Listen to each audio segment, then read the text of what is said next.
Hello guys, welcome back to my channel. তো আশা করছি তোমরা সবাই ভালো আছো আর আমিও ভালো আছি। তো ভিডিওর প্রথমেই তোমরা বুঝতে পারলে আমি কি করতে চলেছি। হ্যাঁ, আজকের করব টমেটো মাখা। তার জন্য আমি তো এখানে বসে আছি। তারপরে এই যে রুম্পা আসলো আর এই যে ঋতু, মানে দুই মামুনি চলে এসেছে। এবারে আমরা টমেটো মাখা আরম্ভ করব। তো সর্বপ্রথম যেটা তেঁতুলের পাল্পটা বার করা। তো এখানে খানিকক্ষণ জলে ভিজিয়ে রেখেছিলাম, তারপর আমি ভালো করে চটকে মাখিয়ে নিচ্ছি, তেঁতুলের পাল্পটা বার করে নিচ্ছি আর কি। তো যাই পারে হোক, তারপরে এখানে রুম্পাকে কাটাকাটির দায়িত্বটা দিয়েছিলাম।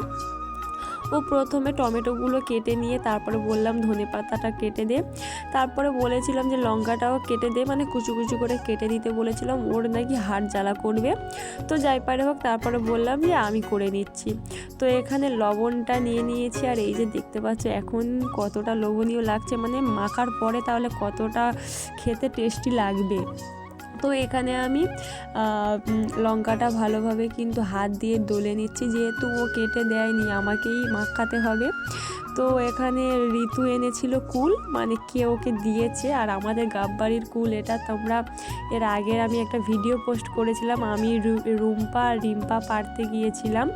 তো কম বেশি সবাই দেখেছো, কুলটা কিন্তু খুব টেস্ট খেতে, মিষ্টি কুল। আর এই যে টমেটোটা দেখতে পাচ্ছ কতটা লোভনীয়। আমি প্রথম এখানে টেস্ট করলাম, খেতে তো গাইস পুরো অসাধারণ, চুমুওয়ালা যাকে বলে। আর এই যে এখানে রুম্পা খেলো, তারপরে এই যে ঋতুও খেলো। তারপরে এখানে এই যে দেখতে পাচ্ছ বসে বসে কেমন খাচ্ছে, আর মানে কি বলবো, অসাধারণ খেতে হয়েছিল। তারপরে যে টমেটোর যে জুসটা বেরিয়েছিল, মানে মেখে যে জুসটা, সেটা নিয়ে ঝগড়া আরম্ভ করে দিয়েছে। আমাকে তো একটু দেয়নি, উঠে চলে গিয়েছে, গিয়ে ওখানে ঝগড়া আরম্ভ করে দিয়েছে।